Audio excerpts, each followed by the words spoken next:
On busy nights, this is one of the perfect dinners that I prepare.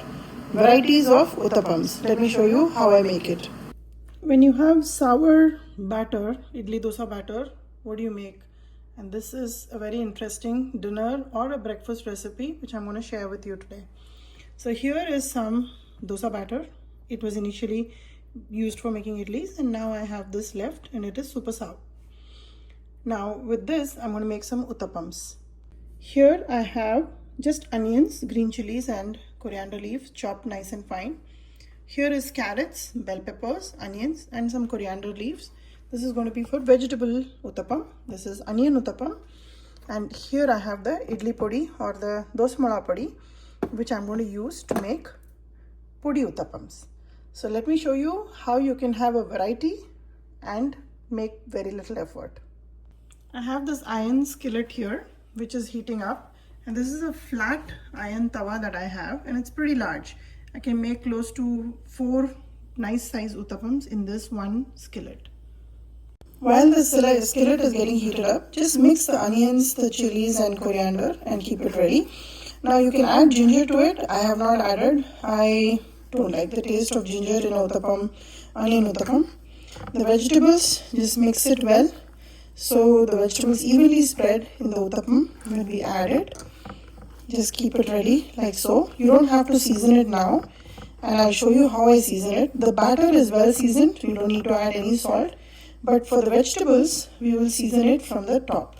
Let's check if the skillet is hot. It's getting hot, but it's not still there.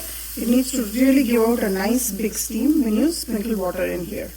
Once the skillet is hot, just drop a couple of drops of oil and make sure you spread it so that the skillet is nice and non-stick.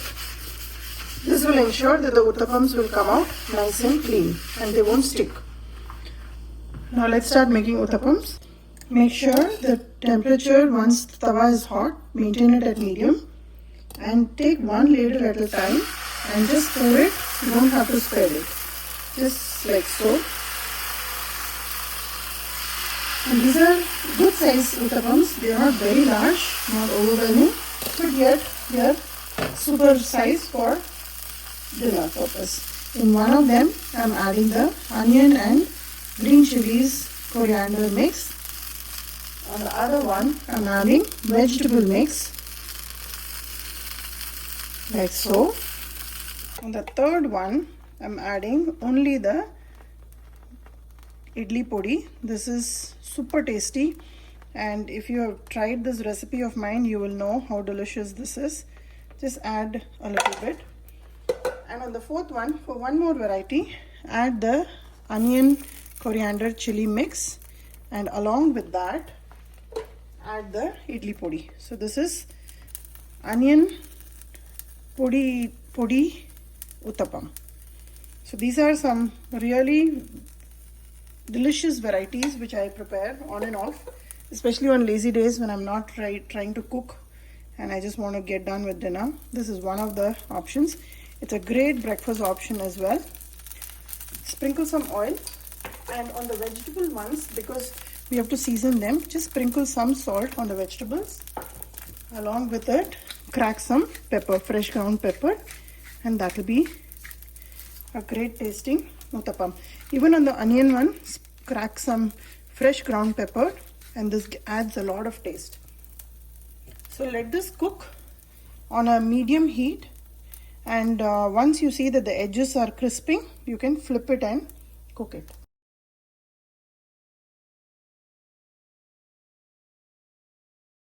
You can see how nicely the uttapam has cooked. The skillet is very well seasoned, so nothing really sticks to it. I can make a paper roast in it and it will just slide out. So for vegetable uttapam, just make sure that it's cooked well, and when you flip it, try not to press the uttapam, otherwise it will take away from the sponginess of the uttapam itself. So just flip it a couple of times and then the uttapam will be ready to serve. Serve these 4 different varieties of uttapams with a very yummy vegetable sambar, and this is a perfect dinner, very nutritious and barely took me any time to prepare.